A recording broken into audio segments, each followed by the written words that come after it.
Usted ya sabe, los domingos estamos estudiando la epístola a Judas de una forma sistemática, expositiva, mirando versículo por versículo, tratando de sacar la verdad bíblica que el autor transmitió en el pasaje, no queriendo sacar lo que nosotros pensamos, sino lo que el autor dice en el pasaje. Hoy vamos a estar meditando en los versículos 13 al 14, perdón, los versículos 12 y 13. Hay mucho material, así que vamos a tratar de cubrirlo y que espero de que su corazón venga dispuesto y abierto para esta mañana. Y aunque vamos a meditar los versículos el versículo 12 y 13, no vamos a tomar otra vez la libertad de leerla desde el versículo 1 hasta el versículo 13. Esa es la práctica que hemos tratado de hacer durante los últimos sermones. Y así posiblemente ya algunos de los que tienen buena memoria, pues ya se lo deben estar aprendiendo de memoria, y eso es bueno. Dice la palabra del Señor en versículo 1. Judas, siervo de Jesucristo, hermano de Jacobo, a los llamados, santificados en Dios Padre y guardados en Jesucristo. Misericordia y paz y amor os sean multiplicados. Amados, por la gran solicitud que tenía de escribiros acerca de vuestra común salvación, me ha sido necesario escribiros exhortándoos que contendáis ardientemente por la fe que ha sido una vez dada a los santos. Porque algunos hombres han entrado encubiertamente, los que desde antes habían sido destinados para esta condenación, hombres impíos que convierten en libertinaje la gracia de nuestro Dios y niegan a Dios, el único soberano, y a nuestro Señor Jesucristo. Mas quiero recordaros que ya una vez lo habéis sabido, que el Señor, habiendo salvado al pueblo, sacándolo de Egipto, después destruyó a los que no creyeron y a los ángeles que no guardaron su dignidad, sino que abandonaron su propia morada. Los ha guardado bajo oscuridad en prisiones eternas para el juicio del gran día, como Sodoma y Gomorra y las ciudades vecinas, las cuales de la misma manera que aquellos, habiendo fornicado e ido en pos de vicios contra naturaleza, fueron puestos, por ejemplo, sufriendo el castigo del fuego eterno. No obstante, de la misma manera, también estos soñadores mancillan la carne, rechazan la autoridad y blasfeman de las potestades superiores. Pero cuando el arcángel contendía con el diablo, disputando con él por el cuerpo de Moisés, no se atrevió a proferir juicio de maldición contra él, sino que dijo: el Señor te reprenda. Versículo 10. Pero estos blasfeman de cuanta cosa no conocen, y en las que por naturaleza conocen se corrompen como animales irracionales. Ay de ellos, porque han seguido el camino de Caín y se lanzaron por lucro en el error de Balaán y perecieron en la contradicción de Coré. Estos son manchas en vuestros ágapes, que comiendo impúdicamente con vosotros se apacientan a sí mismos, nubes sin agua, llevadas de aquí para allá por los vientos, árboles otoñales sin fruto, 2 veces muertos y descarriados, fieras ondas del mar que espuman su propia vergüenza, estrellas errantes por las cuales está reservada eternamente la oscuridad de las tinieblas. Dios, gracias por tu palabra. Aquí nuestros corazones, nuestras vidas a tu disposición. Espíritu Santo, obra de manera especial en esta mañana. En el nombre de Jesús. Amén. Puede tomar asiento.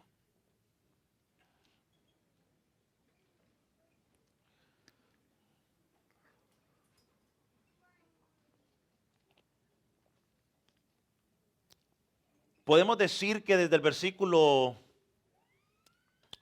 6 hasta el versículo 11, Judas nos brindó 6 ejemplos claros del comportamiento y el final de los apóstatas, de los falsos profetas y también de los falsos cristianos, que en el versículo 4 son descritos primeramente como impíos y en segundo lugar son descritos también como que entraron encubiertamente y que han convertido la gracia de Dios en libertinaje.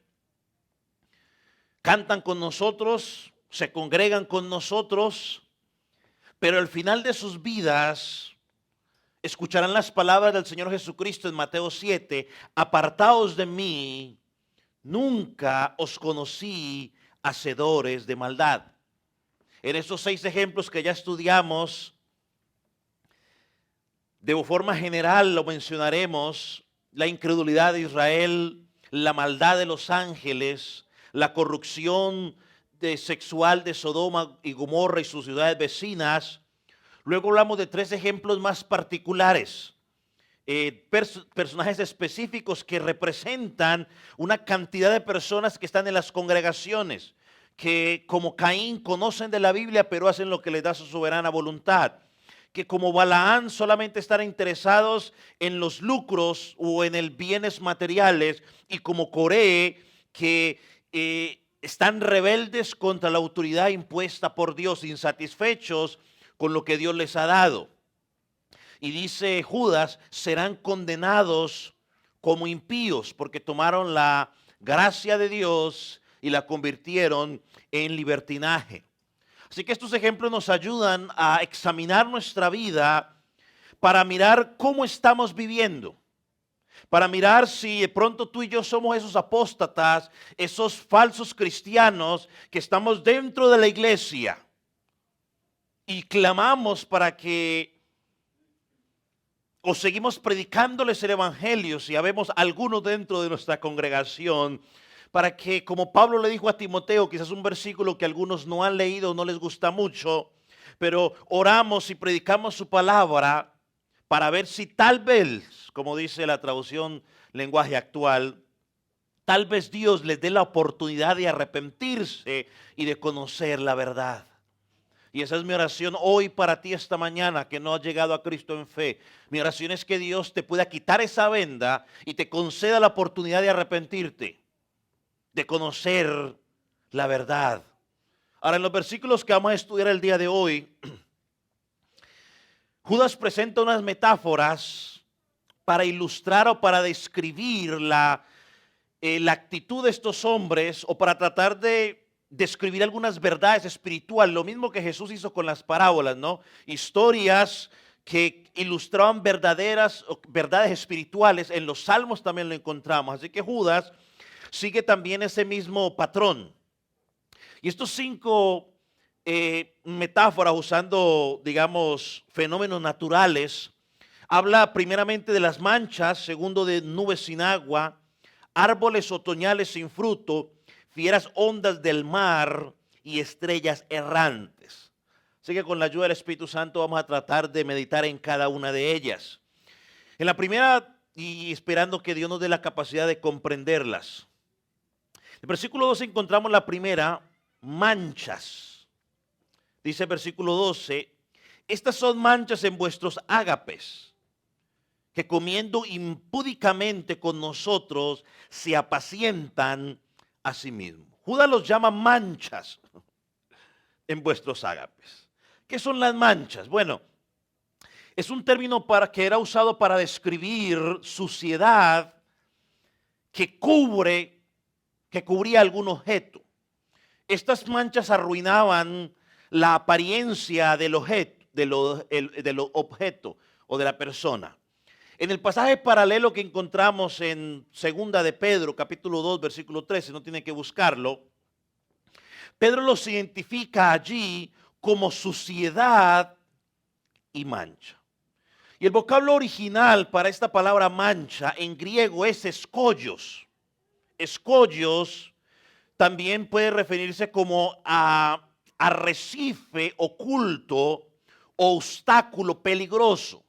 Y algunos que saben de esto sabrán que el escollo o el arrecife son formaciones marítimas que se forman en el mar más cercanos cerca a la orilla y los cuales son peligrosos para los barcos porque pueden dañar el casco del barco y hacer que el barco se hunda.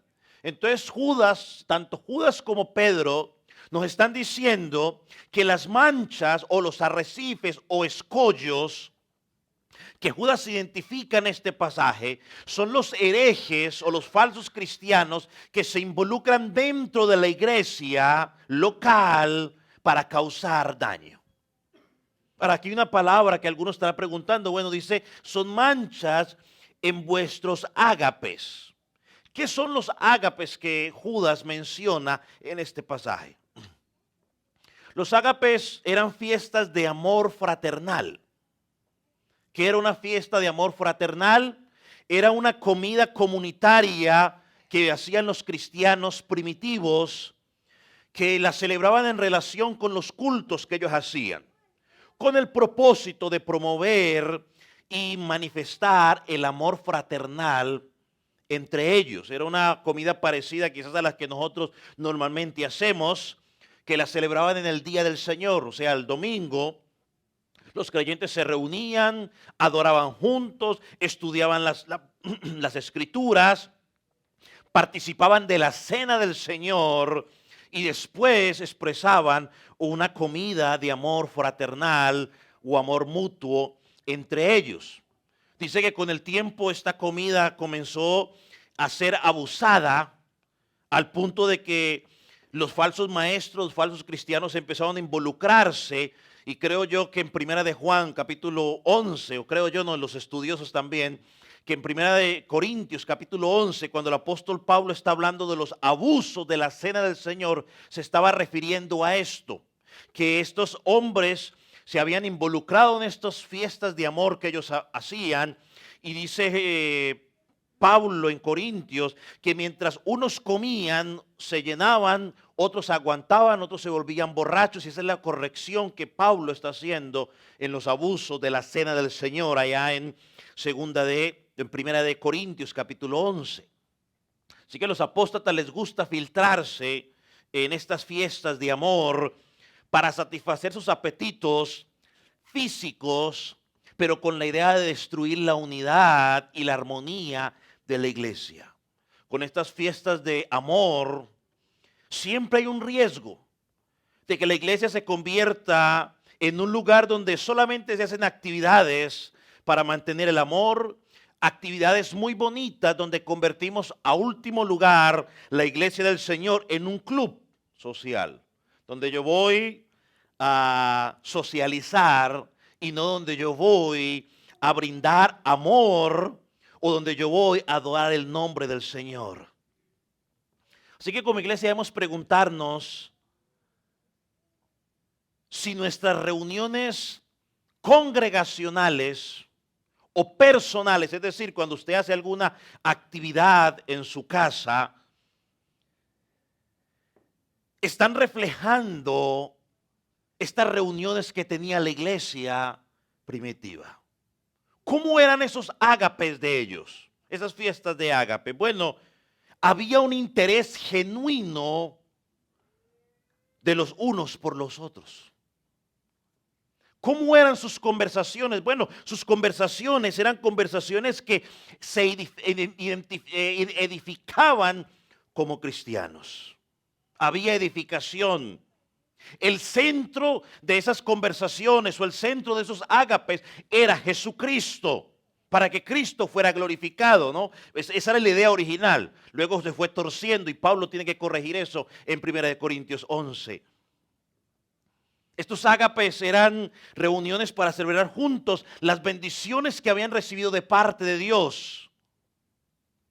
Y era para compartirlos unos con los otros.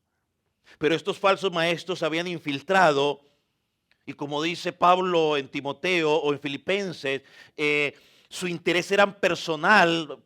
Pablo lo describe en Filipenses como que cuyo Dios es su propio vientre. No había interés por los hermanos.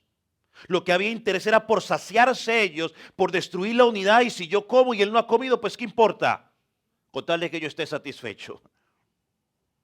Y esto nos lleva a lo que dice la segunda parte del versículo. Porque la segunda parte del versículo dice: estos son manchas en vuestros ágapes, que comiendo impúdicamente con vosotros se apacientan a sí mismos.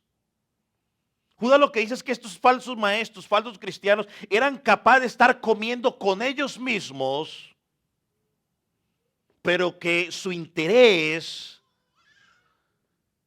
eran ellos, no los hermanos. Pablo dice, o Judas dice, se apacientan a sí mismos. Y esta palabra se apacientan viene de pastorear. Lo que hacía el trabajo del pastor de las ovejas, ¿no? Que su función era el cuidar. Pero Judas dice que en lugar de cuidarse los unos a los otros, en lugar de servir a las ovejas, estaban sirviendo de las ovejas. Y creo que esta es una de las características de los falsos maestros de nuestros tiempos, ¿no? Que en lugar de servir a las ovejas, ellos se sirven de las ovejas. Los ven como máquinas productoras de dinero y no como a ovejas que tienen que servir. Ya ni siquiera cargan la Biblia porque las ovejas tienen que cargarle las Biblias. Entre más se le pueda sacar, entre la oveja más pueda pactar, más pueda sembrar, más pueda dar primicias, más es respetada y valorada. Pero toda aquella oveja que no pueda pactar, que no pueda sembrar, que no pueda dar primicias, es despreciada, es rechazada, es ignorada.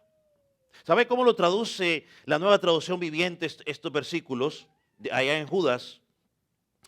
Dice: son como pastores que no tienen vergüenza y que solo se preocupan por sí mismos. Y esto es una clara referencia a lo que dice Ezequiel. Vaya a Ezequiel capítulo 34, por favor. Versículo 1 al 4. Y lo voy a leer rápido. Dice: vino palabra de Jehová diciendo: hijo de hombre, profetiza contra los pastores de Israel. Profetiza y dé a los pastores: así ha dicho Jehová el Señor, ay de los pastores de Israel que se apacientan a sí mismos, no apacientan los pastores a los rebaños. Coméis la grosura y os vestís de la lana, la engordada degolláis, mas no apacentáis a las ovejas. No fortalecéis las débiles, ni curáis la enferma, no vendáis la perniquebrada, no valoráis no volvisteis al redil la descarriada, ni buscasteis la perdida, sino que os habéis enseñoreado de ellas con dureza y con violencia. Entonces, Judas está haciendo referencia, ¿no?, a lo que Ezequiel llama estos pastores que se apacientan a sí mismos y que en lugar de servir a la oveja, se sirven de la oveja. Y Judas llama la atención, tristemente, muchas personas hoy tienen un concepto equivocado de lo que es el pastorado, porque el concepto que ellos tienen es el concepto que ellos han aprendido de las redes sociales. Hombres que buscan servirse de las almas y no buscan el arrepentimiento de las almas que están perdidas. Hoy la gente ve la religión cristiana como el negocio perfecto. Yo no voy a la iglesia porque eso es un negocio perfecto. Yo la semana pasada o hace 2 semanas vi un video cortico, no lo pude ver bien, pero el título del video decía: si le das dinero a un profeta, activas un código. Como no lo vi bien, Yo me tuve que ir a buscarlo y mientras lo estaba buscando me encontré otro más preocupante todavía, porque este decía, si no diezmas te vas al infierno y si no diezmas no eres salvo. Yo no sé en qué Biblia leen eso. No sé en qué Biblia leen eso, de que hay un código por darle una ofrenda a un profeta y si usted no diezma se va al infierno porque usted no es bíblico. Esas declaraciones, hermanos, son totalmente antibíblicas. La salvación no es por diezmar. La salvación es por gracia. ¿Por la obra de quién? De Cristo. That's it. Pare de contar. Cualquier otra cosa que usted le quiera agregar a la salvación, ya les he explicado muchas veces, eso se llama legalismo. Y de hecho ahorita que estamos en la reforma, solo Cristo, solo gracia, ¿no? La salvación es solo por la obra de Cristo, nada más. No se le puede añadir nada más. Entonces, y lo triste, hermano, es que la gente en las redes sociales, bueno, creo que decía el predicador que lo estaba haciendo, que lo que le daba tristeza a él era de que a esas declaraciones que yo acabo de decir, una cantidad de amenes, amenes, amenes, amenes en los comentarios espantosa, dijo el que estaba haciendo el video. Triste. Pero la gente en las redes sociales, eso es lo que ve. Esos son los mensajes que la gente ve. Porque por un mensaje de sana doctrina que se publica en las redes sociales, 9 mensajes de este tipo se publican en las redes sociales. Por eso la gente tiene un concepto errado. Pero el contraste de esto es que tenemos a nuestro buen pastor Cristo, que dio su vida por las ovejas. Cristo que no vino a servirse de las ovejas, sino que vino a ¿qué? A servir a las ovejas. Ahora, lo segundo que encontramos allí, que Judas lo describe como nubes sin agua. Dice, nubes sin agua llevadas de acá para allá por los vientos. Normalmente las nubes, quizás nosotros no entendemos mucho este concepto hoy, pero en su tiempo o en el desierto, las nubes producían la esperanza. El campesino miraba esa nube y esperaba que esa nube viniera para que lloviera y regara ¿qué? Su sembrado. Pero las nubes sin agua tiene una característica peculiar que es obvia, pero tengo que decirla. Llegan con la promesa de que viene agua, pero a la hora de la hora no hay agua. Y así son los falsos apóstatas, así son los falsos maestros, así son los falsos cristianos. Prometen mucho, pero al final no dan nada. Los falsos maestros prometen prosperidad. Prometen que esta será tu temporada. Prometen que vendrán bendiciones y refrigerio espiritual de Dios y al final no pasa nada. ¿Usted sabe cuánto prometieron que iba a pasar en el 2020? Que era la visión perfecta, porque el 2020 significa visión perfecta según ellos. Y ya usted sabe cómo no fue en el 2020, ¿cierto? Todavía estamos sufriendo las consecuencias. Pero la gente es tan ciega que como no estudian la palabra de Dios, creen toda esa cantidad de cosas. Mire, si usted y yo nos tomáramos la molestia de indagar un poco o de investigar un poco, descubriríamos algo interesante. Que todos los creyentes que siembran, pactan y dan primicias, ni están prosperando, ni han prosperado, ni prosperarán.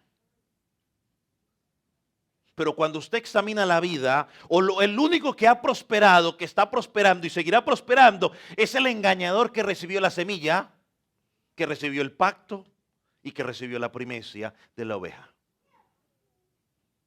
No es sin agua. En contraste a esto, nos encontramos con Cristo, que Cristo lo que promete, lo cumple. Él es el agua de vida. La Biblia dice que el que toma del agua de Él nunca más tendrá sed. El evangelio, y lo voy a aclarar, el evangelio, todo lo que el evangelio promete, lo cumple. Y yo quiero hacer esa aclaración porque es que muchas veces nosotros prometemos cosas que dice Dios o que dice el Evangelio que Él nunca ha dicho. Ven a Cristo y tus problemas se terminarán. Hermano, el Evangelio no promete eso. ¿O usted ha visto a Cristo prometiendo eso? Cristo prometió fue otra cosa. Cristo dijo, en el mundo tendréis aflicción, pero confiad. Yo he vencido. Son dos cosas totalmente diferentes. Hay una cosa que le prometemos a la gente que es falsa. Oh, no, no. Tú crees en Cristo y entonces serás salvo tú y tu casa. Eso es mentira. Eso es un versículo bíblico, sí. Fue una promesa y eso fue algo que se cumplió específicamente para ese hombre. Pero eso no es una promesa para todo el mundo, que porque yo soy salvo, Chajaira, Charisa y Yael son salvos. Eso es mentira el diablo. Chajaira, ¿cómo se llama la otra? Charisa y Yael. Chajaira, Charisa y Yael tienen que venir a Cristo en fe, en arrepentimiento, para que sean salvos. Así que deje de andarle diciendo a la casa, no, tú crees en Jesucristo y toda tu casa va a ser salvo, no le mientas. El hecho de que yo sea salvo, pues va a haber mayor oportunidad porque le voy a estar predicando el Evangelio. Es otra historia. Pero eso no lo hace salvo. Y hay una cantidad de gente reclamando esa promesa que yo no sé dónde la aprendieron. Cristo te dará un hijo y Cristo no ha dicho nada. Cristo te dará un trabajo mejor y Cristo no ha dicho nada. No podemos predicar un Cristo y un evangelio con promesas falsas. El fundamento del evangelio es la promesa, es la única que podemos hacer, que si tú crees en Jesucristo, vienes a Él en fe, en arrepentimiento, tendrás ¿qué? Vida eterna. Esa es la promesa. Cristo no promete por cosas materiales. Cristo no promete, ven a mí y entonces serás prosperado, ven a mí y tendrás casa, carro, moto, ven a mí, todo te saldrá bien, ven a mí, tus hijos serán todos serán, no, Cristo no promete eso. Cristo promete, ven a mí, cree en mí en fe y en arrepentimiento y tendrás vida eterna. Te voy a dar paz en medio de las dificultades. Él no dice que te va a quitar las dificultades, no te dice que te va a solucionar los problemas.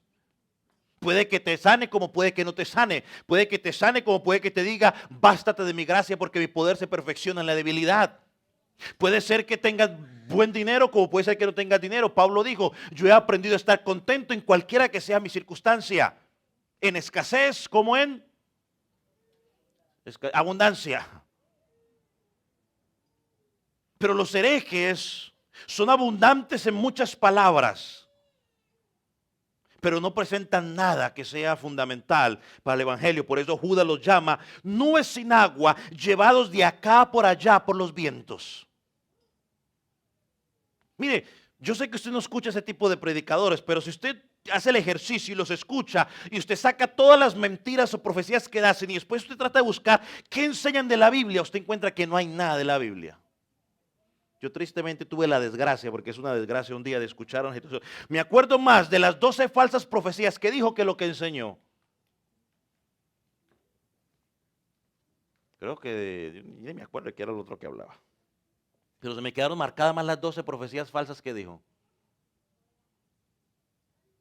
Hasta a mí me dijo no sé qué cosa por ahí. Tenía corazón de Dios y no sé qué cosa. Y yo no sé qué. Locuras que hizo.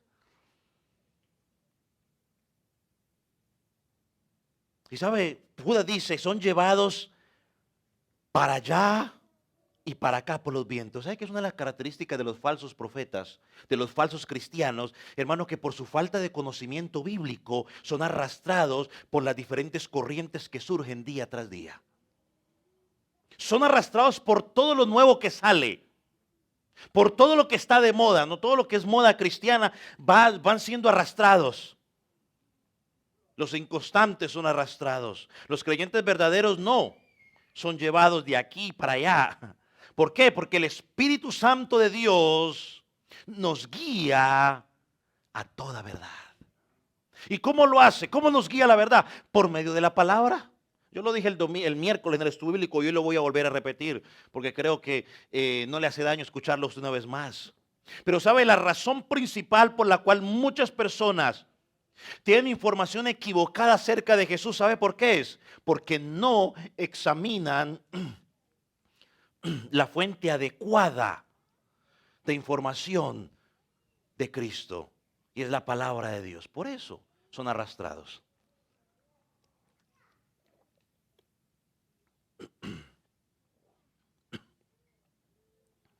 La gente no quiere estudiar la palabra de Dios. La gente no quiere leer la palabra de Dios. La gente no quiere analizar lo que escucha a la luz de la palabra de Dios, como hacían los hermanos de Berea. Y por eso creemos y hacemos todo lo que el mundo, lo que sale de moda, porque no estudiamos la palabra de Dios. No nos gusta, nos da pereza. Hay cristianos que la única lectura bíblica que hacen de la escritura es la que hacen los domingos o los miércoles en la congregación. Porque algunos su Biblia queda cerrada en el carro hasta el próximo domingo o el próximo miércoles. Si son asistentes regulares, si son poco regulares, pues imagínense, la abrirán cada vez que vienen. Hermano, la Biblia dice que el Espíritu Santo nos guiará a toda verdad. Y nos guiará de acuerdo a la palabra de Dios, no de acuerdo a los métodos mundanos, ¿no? Hay una persona en esta congregación que está hablando con alguien de otra congregación. Y estaban hablando, creo que de las luces o no sé qué cosas. Y esta persona le dijo, lo que pasa es que, como que me ha escuchado por ahí, me dijo, el pastor Klinger es muy exagerado, le dijo. Sí, yo sé que la Biblia no dice nada de las luces, pero pues ¿qué hay de malo poner lucecitas en la iglesia y todo eso? No dice nada de malo. No hay nada de malo hacerlo, es que él es muy exagerado. Perdón. Pero el Espíritu Santo nunca te guiará a algo que está alejado de la palabra de Dios. Todo lo que el Espíritu Santo te guía, te va a guiar a algo que está ceñido a la palabra de Dios para que Cristo sea glorificado. Y se lo muestro con 2 versículos solamente. En Juan capítulo 16, versículo 13 y versículo 26, miren lo que Cristo dice: pero cuando venga el Espíritu de verdad, Él os guiará a toda verdad. Versículo 26, Él os enseñará todas las cosas y os recordará todo lo que yo os he dicho. Hermano, frente a estos 2 versículos no hay excusa, porque nos deja sin argumentos. Por eso ahí no vale, el Señor me dijo. Porque muchas veces eso va dirigido, es por nuestro engañoso corazón. Por eso van de un lado para el otro, porque el Señor hoy le dice una cosa y mañana le dice otra cosa. ¿Cómo sabemos que el Espíritu Santo nos está guiando? Bueno, la misma escritura, Juan 13, 14, mire lo que dice: Él me glorificará, porque tomará de lo mío y os lo hará saber. ¿Cómo sé yo entonces que es el Espíritu Santo el que me está hablando? Bueno, porque eso me está llevando a amar más a Cristo. ¿Me está llevando a exaltar más a Cristo? ¿Me está llevando a entender mejor el sacrificio de Jesucristo? El Espíritu Santo no te va a llevar a ti a nada donde Cristo no sea glorificado. Y todo lo que se haga en la iglesia local que nos lleve a perder de vista a Cristo no proviene del Espíritu Santo. Y no importa que es que lo dijo el apóstol, el profeta, el pseudoapóstol, el pseudoprofeta. No. No proviene del Espíritu Santo. En tercer lugar, Judas los describe como árboles otoñales. Sigue diciendo el versículo: árboles otoñales sin fruto, 2 veces muertos y desarraigados. Aquí Judas presenta la imagen de un árbol muerto que no ha producido nada en la cosecha de otoño. Y los compara Judas al falso cristiano, pensando en el falso cristiano, que por su falta de vida espiritual no produce fruto. Los apóstatas y los cristianos pueden hablar mucho del Espíritu Santo, pero si no hay fruto no tienen nada. Tristemente hoy, ¿cómo la gente mide los frutos?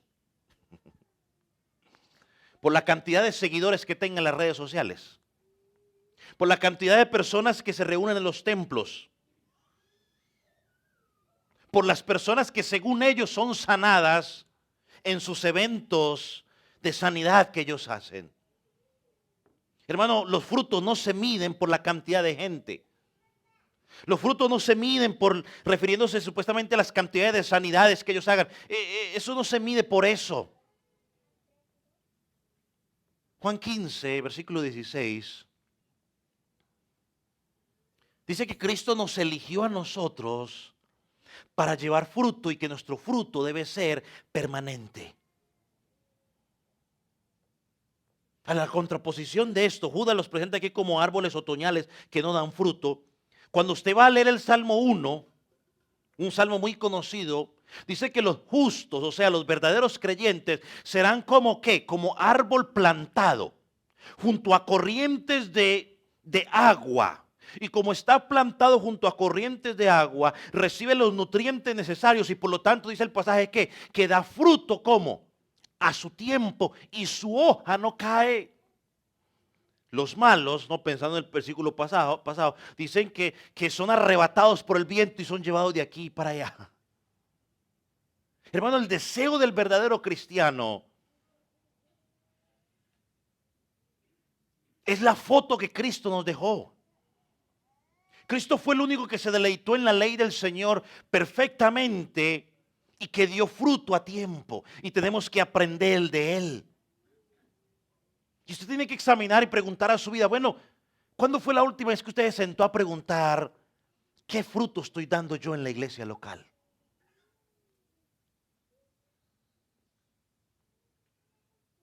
¿Cuándo fue la última vez que usted se preguntó a usted mismo qué fruto estoy dando en mi trabajo? ¿Cuál es el fruto que estoy dando? Mis conversaciones dan fruto de que conozco a Cristo. Las amistades con las que comparto dan fruto de que conozco a Cristo. Perdóneme, yo se lo digo una vez más. Todos aquí, de una u otra manera, tenemos y conocemos o tenemos personas que no conocen a Jesucristo. Todos. Y no estoy diciendo que sea malo. Lo malo es cuando usted me dice a mí que con esas personas que no conocen a Jesucristo, usted se siente tan cómodo con ellos.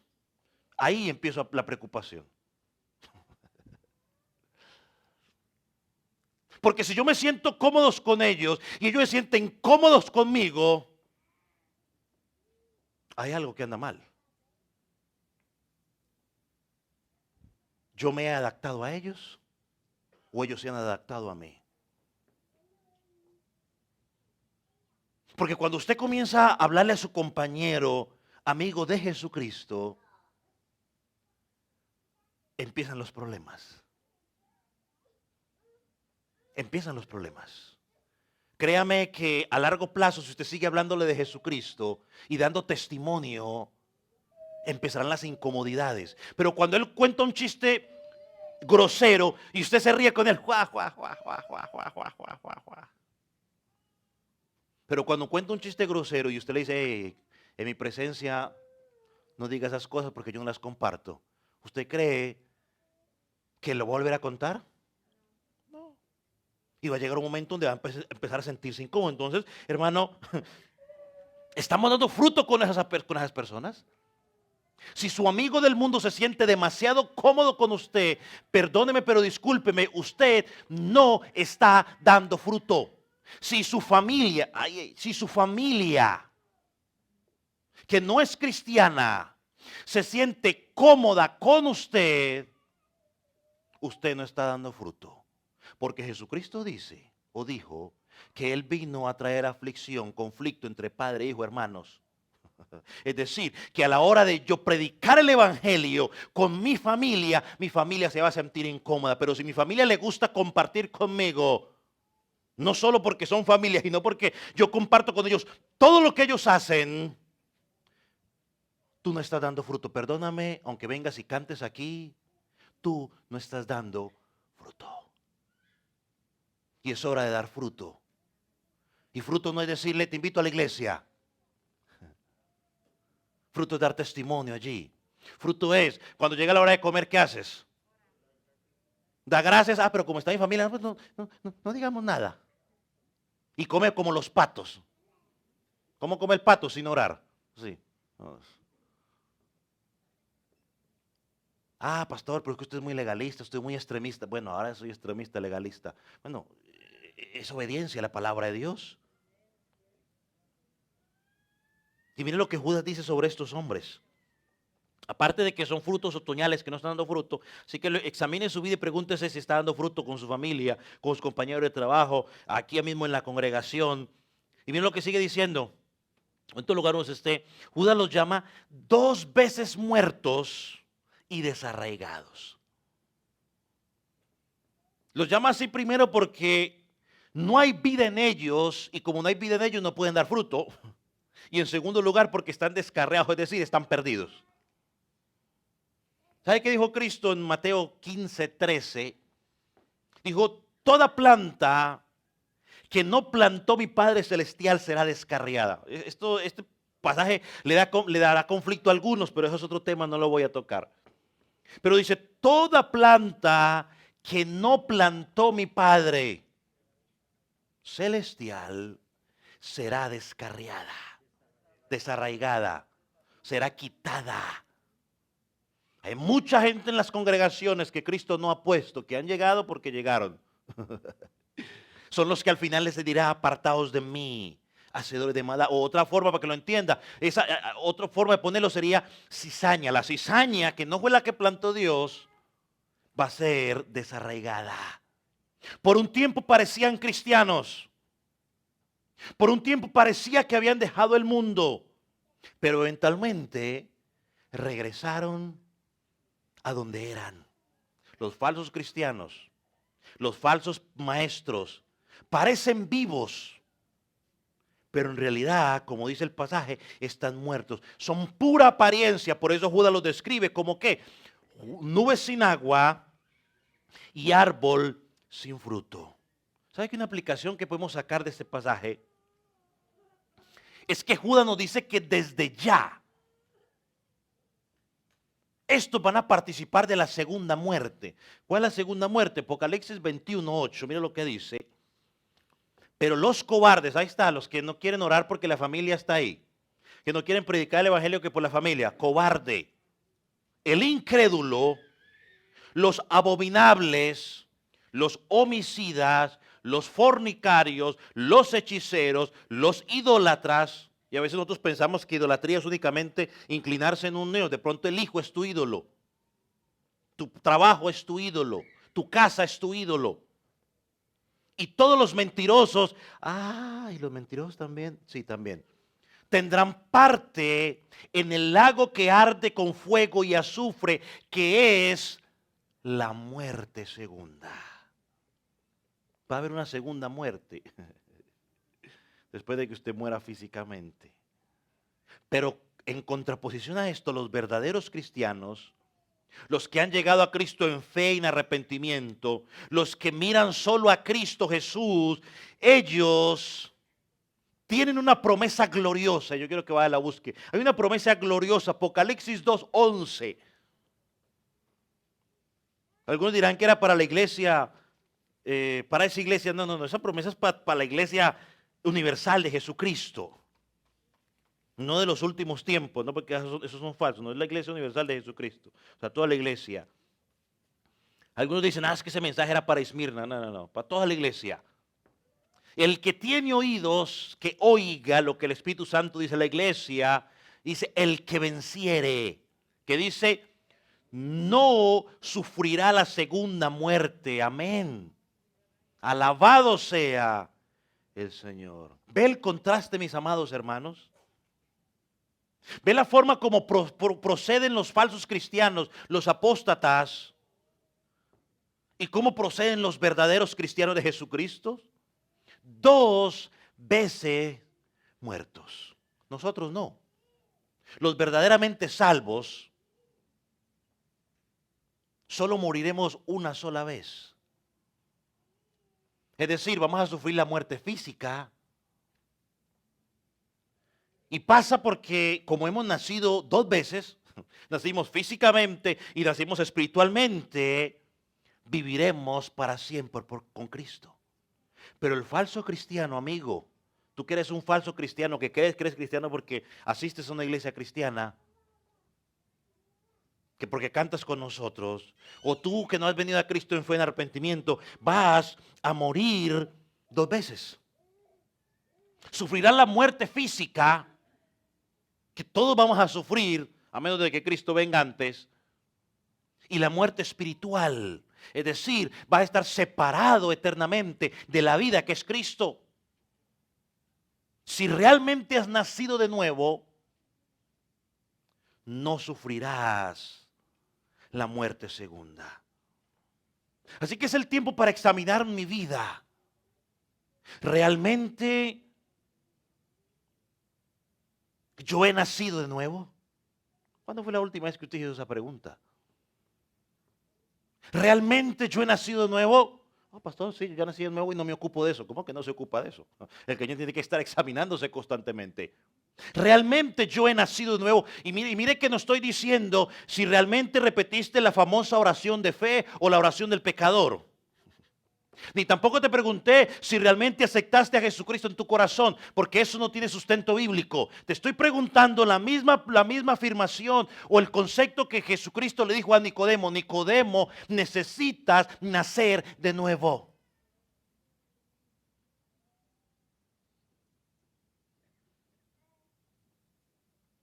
¿Realmente hemos nacido de nuevo?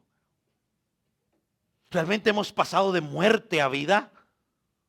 Eso es lo que significa nacer de nuevo, pasar de muerte a vida. Soy nueva criatura, dice el apóstol Pablo. Las cosas viejas pasaron y aquí son hechas nuevas. Pero digo que soy cristiano, pero sigo igual que los del mundo. O sea, cuando me paran frente a uno del mundo, no encuentran diferencia ¿cómo digo esa palabra? Entre él y yo. Y no estoy hablando del vestido, para que no piensen que está hablando del vestido. No. O sea, me ponen a actuar, me ven en el trabajo y no saben si este es cristiano o este es cristiano. O sea, no hay diferencia. En el campo de fuego no ven la diferencia. En la tienda no ven la diferencia. En el trabajo, en ningún lado ven la diferencia. Hermano, tiene que notarse la diferencia. Tiene que haber un fruto. La gente tiene que decir, esta persona es diferente. Este habla diferente. Este piensa diferente.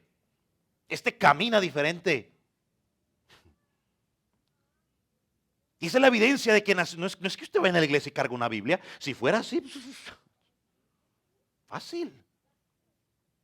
Esa es la evidencia, mi estimado hermanos. Hemos nacido de nuevo. En cuarto lugar, Judas dice, o los compara con las fieras ondas del mar. Dice, fieras ondas del mar que espuman su propia vergüenza. Aquí es una metáfora un poco diferente, donde mezcla los elementos de la naturaleza, ¿no? Las olas del mar, con las cualidades morales de una persona. Dice, la vergüenza. Y lo describe Judas como impíos que son impulsados a participar en cosas vergonzosas.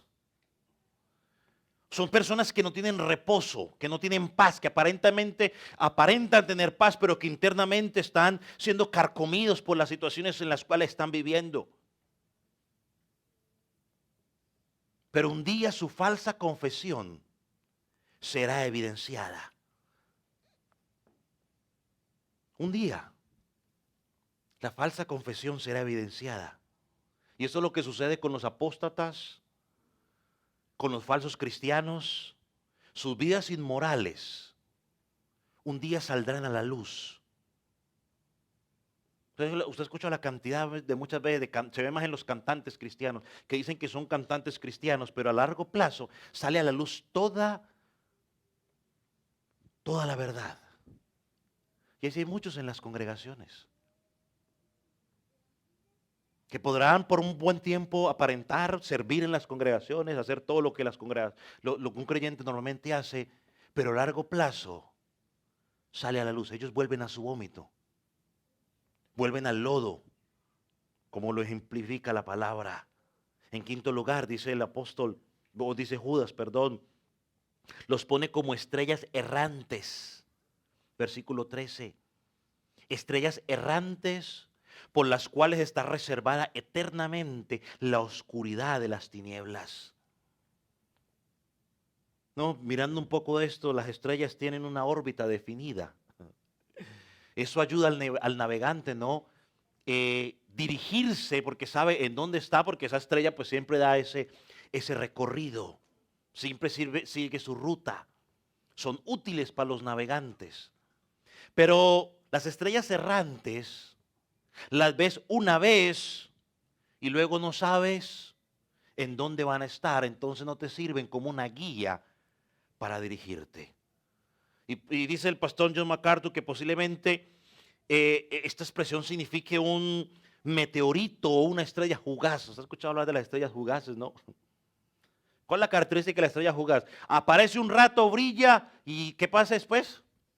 Se desaparece y más nunca la volvemos a ver. Bueno, así son los apóstatas. Ahí son los falsos cristianos. Usted los vio un rato brillar. Usted ha visto aquí muchos brillar por un rato. Y cuando usted busca ver dónde están ahora, están en el mundo. Por lo menos estuvieran en otra iglesia de sana doctrina. No dice, bueno, triste porque se fueron, no están con nosotros, pero al menos está en otro lugar de sana doctrina, sirviendo al Señor. Pero ni eso. Está en una cantina, en una discoteca sirviendo al diablo.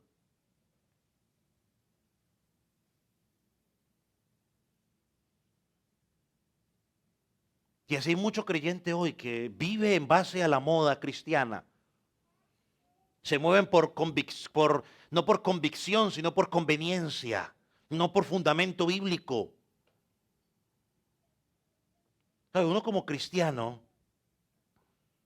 pudo haber abrazado alguna posición teológica o pensar que en su corazón estaba correcta.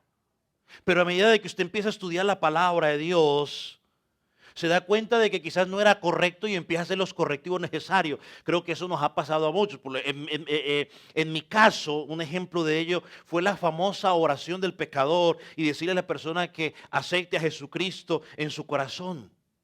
Así aprendí, estaba convencido que eso era así. Y a muchas personas les dije, tienes que aceptar a Jesucristo en su corazón. Repite conmigo esta oración del pecador y cuando terminamos, ahora sí, aquí hay un salvo, hay fiesta en el cielo. ¿Por qué un pecador se arrepiente? Yo lo hacía, no sé usted, pero por lo menos yo lo hacía. Los más viejos saben. Pero cuando usted empecé a estudiar la Biblia, me di cuenta de que esa enseñanza es una tradición de hombre que no tiene nada que ver con la Escritura.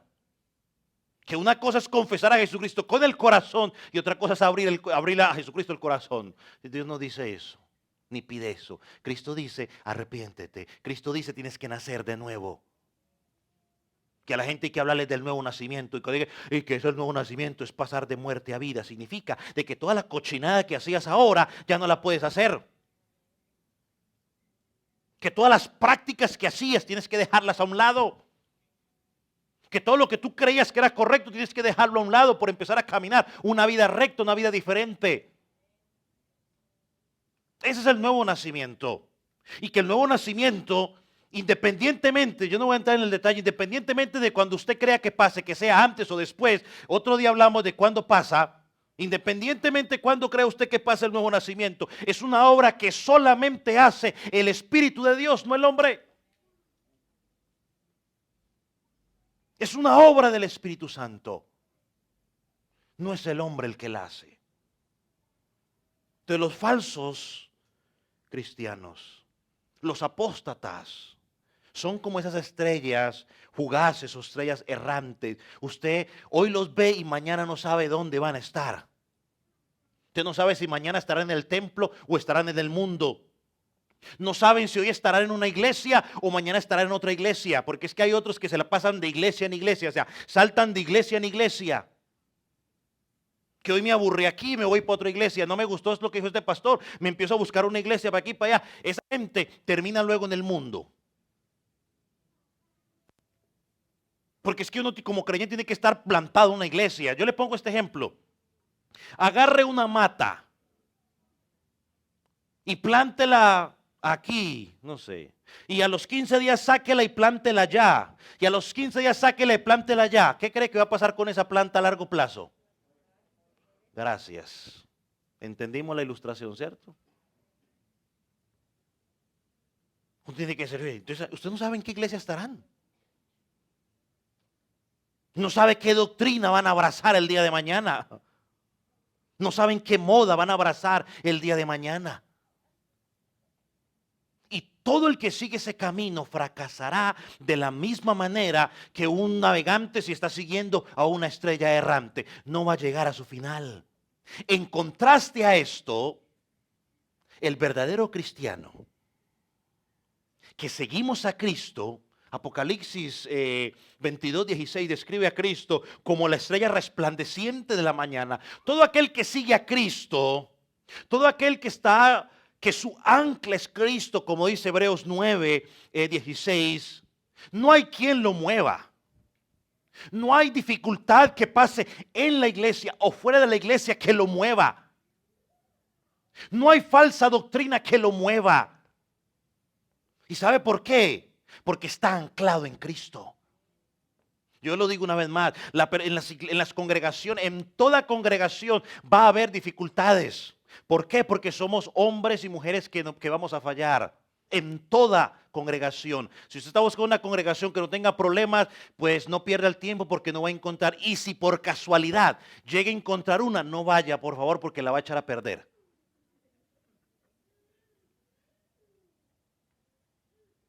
En toda congregación hay problemas. Pero a mí persona que me dice que se va a una congregación porque hay conflictos, porque no lo saludaron, porque lo miraron, no está en Cristo.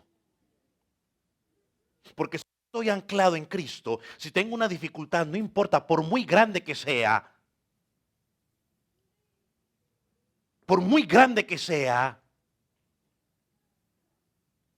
me arrepiento, pido perdón, busco a Cristo, asumo la consecuencia de mi pecado y sigo adelante. Mire, ¿cómo es que se dice esto? Las excusas, no es excusa, pero es otra palabra, se fue como una estrella errante. Hermano, las excusas, voy a decirlo, pero si se le viene la palabra me la dice. Las excusas para irse de una congregación son mínimas. ¿Los qué? Los pretextos, ahí está. Los pretextos, como que me gustaría otra palabra, pero bueno, por ahora dejémosla ahí. Los pretextos o la razón, las razones, ahí está. Ayuda idónea, por fin apareció la ayuda idónea. Las razones para irse a una congregación, hermano, son poquiticas. Razones verdaderas. Son poquiticas. Son poquiticas. Pero aún si usted cometió pecado inmoral y usted se arrepiente, no tiene por qué irse. ¿Se acuerda el muchachito en 1 Corintios? Pablo le dijo, sáquenlo porque no quiere arrepentirse, pero el muchachito creo que se arrepintió y más adelante dice, recíbanlo otra vez. Aún si usted cometió una inmoralidad sexual, adulteró, qué sé yo, eso no es razón para que usted se vaya. Usted tiene que arrepentirse. La iglesia lo restaura, sufre la disciplina, sí va a sufrir la disciplina porque no le vamos a pasar por alto su cosa, pero no es para que salga corriendo. Me da vergüenza, pues eso hubiera pensado antes de bajarse los pantalones. Pero busca ser restaurado. Pero sale corriendo y luego me voy para otro lugar, pastora, que estoy para servirle, como si nada hubiera pasado. ¿Sabe qué está demostrando? Que es un falso cristiano. Porque el verdadero cristiano asume su responsabilidad, asume sus consecuencias y dice, Señor, aquí estoy, restáurame. No se presenta en otro lado como si nada hubiera pasado. Llegamos a las congregaciones como si nada hubiera pasado. Si los pastores pidieran más cartas de recomendación, se acabaría ese relajo. Pero como los pastores no piden cartas de recomendación, sino que llegó otro, uy, venga para acá, no digan nada, vengan acá calladitos. Porque necesitamos llenar. Porque están pensando en qué? En ellos mismos, no en la oveja. Mira el versículo final del versículo 13. Yo hoy quería participar de la cena del Señor, pero ya no quiero. Le dije a la hermana que no, porque sabía que me iba a extender. Versículo 13, al final. Nos dice algo espantoso para los apóstatas y para los falsos cristianos. Y amigos, si tú estás sin Cristo en esta mañana, Y si tú eres de esos falsos cristianos que crees que eres cristiano, yo creo que debes leer este versículo con detenimiento, con temor y temblor. Porque dice, para los cuales está reservada no 15 días, ni 20 días, ni 30 días, ni un año, ni 2 años. Está reservada eternamente. Si usted no sabe lo que es eterno, no lo podemos ni siquiera describir. O sea, algo que no va a tener fin. Eternamente la oscuridad de las tinieblas. Judas aquí no está hablando ya, para que usted no lo malinterprete, Judas ya no está hablando aquí de las estrellas errantes o de las estrellas fugaces. Judas está aplicando este versículo a los impíos que dice el versículo 4. Aquellos impíos que han convertido la gracia de Dios en libertinaje. Dice que a ellos Dios ha consignado al infierno.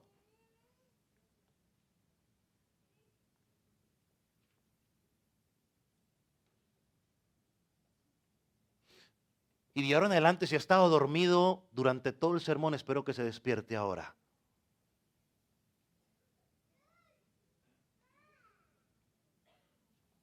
Porque la condenación de los apóstatas, de los falsos cristianos, hermano, va a ser peor que los demás. Porque el apóstata ha pecado, ha afrentado contra el Espíritu Santo, contra la gracia. Será digno de mayor condenación porque fueron expuestos al Evangelio, escucharon el Evangelio una y otra vez. Otros hasta públicamente dijeron, oh sí, yo fui. Hay unos que a mí me da escalofrío cuando gente dice, ah sí, yo un día fui cristiano.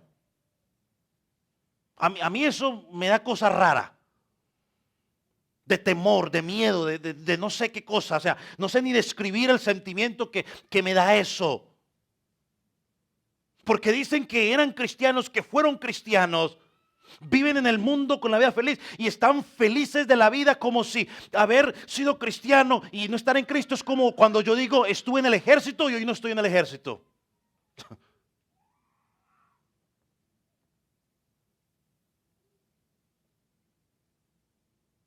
Otros dicen que son cristianos, pero en la vida práctica son viven como diablos. Salen de este lugar y viven otra vez. Llegan y se ponen la máscara del Halloween, ¿no? De cristiano a la iglesia. Y cuando salen se la quitan y sacan su verdadera cara. Son diablos allá afuera, en el trabajo, en todo lugar. ¿Dónde los encuentra usted? Pues donde encuentra usted la gente que no sigue a Jesucristo.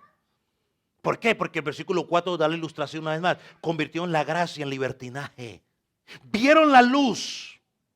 Y yo quiero que usted ponga atención porque hoy usted que está aquí presente y el que todavía me estará viendo por las redes sociales o mirará más tarde, le interesa lo que voy a decir. Porque vieron la luz de Jesucristo, pero no la siguieron. ¿Sabe qué dice Jesús en Juan 3:19? Dice, y esta es la condenación, que la luz vino al mundo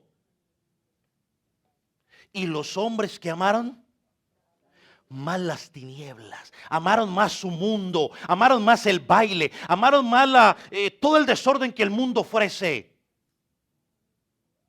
que la luz. Dice el versículo, amaron más las tinieblas.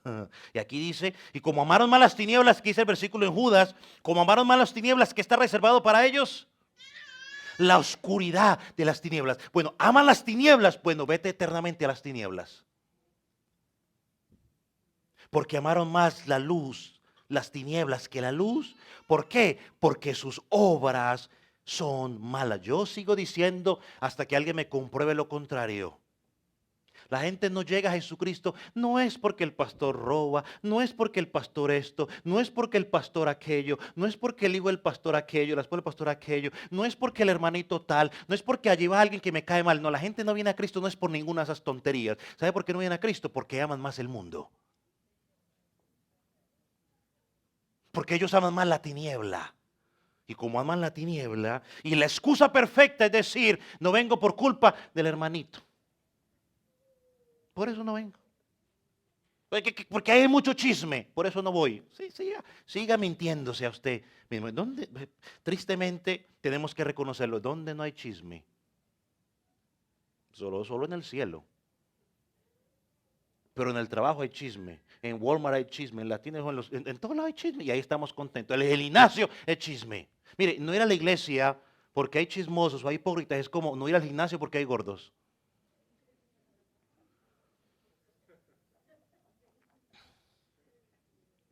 Así que el pecado del apóstata y del falso cristiano es muy grave.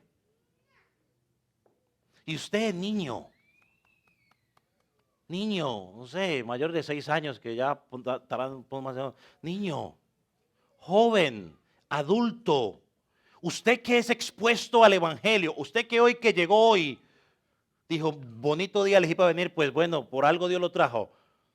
Pero usted que hoy fue expuesto al evangelio de Jesucristo en esta congregación y tú sigues en tu incredulidad, como Israel, sigues en el pecado de los ángeles, de rebeldía, sigues en el pecado de Sodoma y Gomorra. Sigues en el camino de Caín, es decir, que sabes de la Biblia pero haces lo que se te dé la gana. Sigues en el camino de Balaán, en el camino de Coré.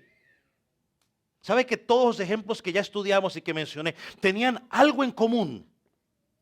Todos, de una u de otra forma, fueron expuestos a la verdad del evangelio. ¿Y sabe qué hicieron? La rechazaron. Y si ese es tu caso, que está siendo expuesto al evangelio, te predican el evangelio, te están llamando a ser exhortado por el evangelio, te están llamando a Jesucristo y lo sigues rechazando semana tras semana diciendo yo estoy bien, no es para mí, lástima que no vino tal persona, tu condenación va a ser peor. Tu condenación va a ser peor. Y alguna gente piensa es que el castigo en el infierno va a ser que el diablo va a estar con un látigo castigándote a ti porque eras cristiano. No es el diablo el que te va a castigar. Es la ira de Dios que va a estar, él mismo va a estar sufriendo la ira de Dios. ¿Qué va a estar tiempo él para estar castigando? Si va a estar sufriendo la ira de Dios eternamente. Y tu castigo será que vas a estar recordando día tras día cuando el pastor te llamaba la atención, cuando el pastor llamaba a la salvación y tú decías, yo estoy bien, eso no es para mí, yo soy salvo, sí, pero vivías un desorden. Y ya no va a haber oportunidad. Ok. Mire, déjeme darle un ejemplo. ¿Sabe cuando Cristo iba a ser condenado a muerte por Pilato? ¿Sabe qué Cristo le dijo a Pilato? En Juan 19. Dice, el que a mí te ha entregado, mayor pecado tiene. Es decir, Pilato sería condenado. Pilato iba a dar cuentas porque Pilato había dado la orden de que enviaran a Jesucristo a la muerte cuando Pilato sabía que Cristo era inocente. Pero a favor de él podemos decir que Pilato era pagano, que era ignorante de la verdad de Dios y todo lo que quiera, pero va a pagar, va a sufrir su consecuencia. Pero Judas, el que lo entregó, su pecado fue mayor, su condenación fue mayor. Él tuvo la luz, Judas tuvo la luz. Judas caminó con el Salvador. Judas escuchó la enseñanza del Salvador una y otra vez y sin embargo lo traicionó. ¿Por qué? Porque era un incrédulo, porque era un hijo del diablo. Jesucristo lo dijo, no lo dije yo. Cristo lo dijo, es un hijo del diablo. Y no es que a Judas le entró el diablo a última hora, porque algunos que dice que el diablo entró en su corazón, entonces ahí fue que Judas perdió la salvación. No. Cristo claramente dijo, Judas siempre fue un hijo del diablo, siempre fue un hijo de perdición. Esa expresión de que entró en su corazón es simplemente para evidenciar lo que él ya era. Hermano, la escritura nos da muchas advertencias sobre la apostasía. Hermano, que no nos pase como Esaú, por favor. ¿Qué fue lo que pasó con Esaú? Bueno, Esaú prefirió las cosas de este mundo antes que las cosas espirituales. Luego, cuando entró en razón, ¿qué pasó con Esaú? Lloró, pidió, se desesperó. Ahí sí le dijo, Padre, aunque sea un poquito, Padre, ahora sí entiendo. Demasiado tarde. Dicen en inglés, too late, buddy. Too late. Padre, ahora sí, ahora sí. Demasiado tarde para el arrepentimiento. Amigo, hermano, joven, niño, adulto, el arrepentimiento es mientras estás vivo. Cuando mueres, yo sé que la tradición les enseñó a muchos de ustedes, digo les enseñó porque yo gracias a Dios no estuve ahí en ese relajo, pero la tradición les enseñó a muchos de ustedes que al final luego viene un sacerdote, le echa unos cuantos óleos, recibe unas cuantas ofrendas, hace unas cuantas palabras y usted va para el cielo. Perdóneme bajarlo de esa nube, pero eso no trabaja así. Si así fuera, pues entonces yo sería el primero que me iría y luego después le dejaba a alguien pagado para que me echara unos cuantos rezos y listo. Así no trabaja. Es por la obra y los méritos de Cristo. Hermano, debe darnos temor porque el arrepentimiento es ahora, no es mañana. Esaú prefirió el plato de lentejas o el guisado de lentejas o el guisado que representa el mundo y que las cosas espirituales. Luego lloró, ¿ya qué? ¿Sabe cuál es la diferencia entre el apóstata y el verdadero cristiano? Bueno, que el apóstata llora no porque ofendió a Dios, llora, ¿sabe por qué? Por las consecuencias. Y aprenda esto, el cristiano verdadero llora, pero por haber ofendido a Dios, no por las consecuencias. El cristiano verdadero no le huye a las consecuencias, ya sabe que tiene que asumirlas. El cristiano verdadero asume las consecuencias, pero lo que realmente le duele en su interior es haberle fallado a Dios. Hay que asumir las consecuencias. Si pecó, pues ya que asúmalas. Termino con esto. Debemos poner atención a estas marcas de los apóstatas, de los falsos cristianos, para que podamos combatir ardientemente.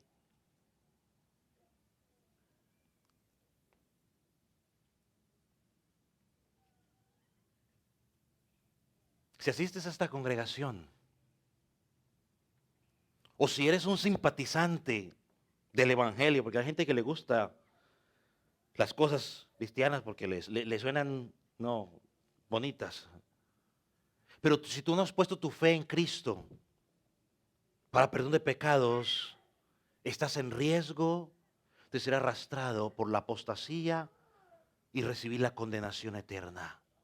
El único que te puede salvar de ser arrastrado de la apostasía es la obra del Espíritu Santo de Dios obrando en tu vida. ¿Sabe? Mateo 24 dice lo siguiente: se levantarán muchos falsos profetas y harán grandes señales, harán grandes prodigios. Y dice, si fuera posible, engañarían a los escogidos. Lo que está diciendo es que van a ser tan fáciles de confundir que lo único que te va a salvar a ti de que no seas arrastrado es que eres de los escogidos. O sea, para no meterle confusión a nadie y preocupación, o sea, para los que están en Cristo, entonces, lo pongo de esa manera ahora. Solo los que están en Cristo, eso es lo único que te va a librar de ser arrastrado. Quizás el cristiano puede ser arrastrado o engañado por algún momento, temporalmente, pero la obra de la gracia del Espíritu Santo lo despierta a la realidad, porque el sello del Espíritu Santo es el que lo protege. Así que si estás en Cristo, tienes vida. Si no estás en Cristo, tienes muerte y sufrirás la segunda muerte cuando Cristo regrese o cuando mueras físicamente en esta tierra. ¿Por qué no se ponen sobre sus pies?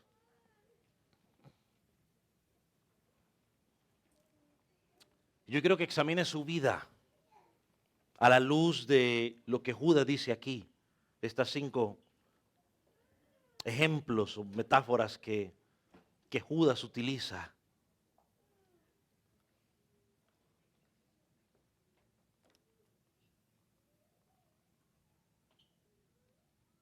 Y se pregunte a usted mismo allí donde usted está. Yo no voy a orar por usted. Que usted se pregunte allí mismo, ¿Será que yo soy ese árbol que no da fruto?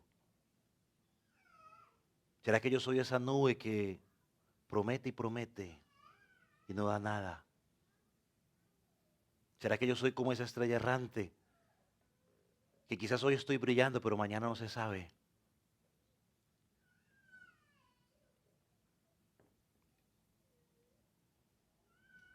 Pregúntese qué fruto estoy dando en la congregación.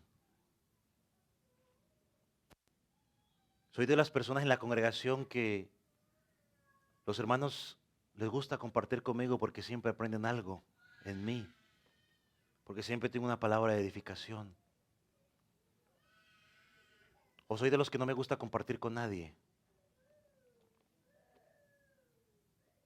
Soy de los que quiero salir corriendo apenas termina el servicio para no tener contacto con nadie.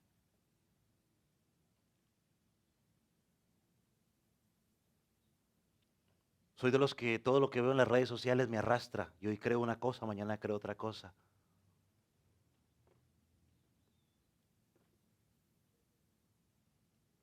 Ahí donde está, dígale al Señor, Señor, Espíritu Santo. Y ahí se trata de sinceridad entre usted y Dios. No, a mí no tiene que contestarme nada. Oh amigo, tú que estás sin Cristo, niño, adolescente, preadolescente, adolescente, joven, joven adulto, adultos. Si no estás en Cristo y mueres sin Cristo, estás en serios problemas. La ira de Dios está sobre el pecador, dice.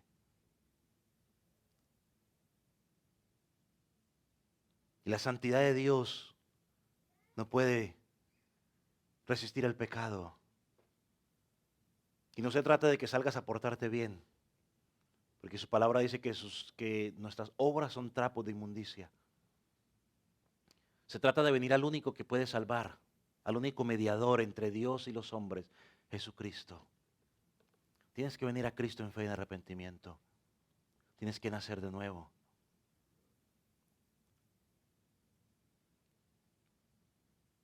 Y allí donde estás, dile, Señor, permítame ver la condición de mi pecado. Señor, yo te pido que aquellos que están sin Cristo en esta mañana, tú les permitas ver a ellos la condición de su alma, la necesidad de que necesitan un Salvador, que ese eres tú. Señor, y que ellos mismos puedan pedirte la gracia de fe, la gracia de arrepentimiento, para que puedan vivir en ti.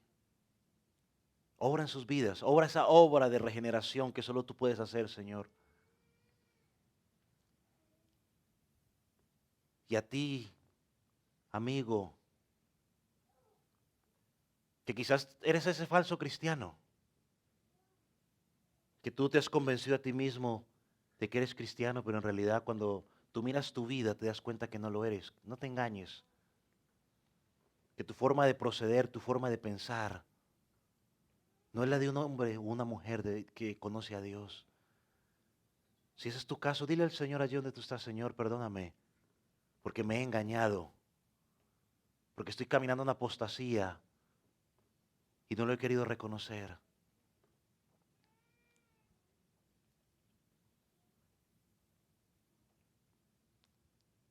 Y pídele que te dé arrepentimiento y verdaderamente llegues a Él.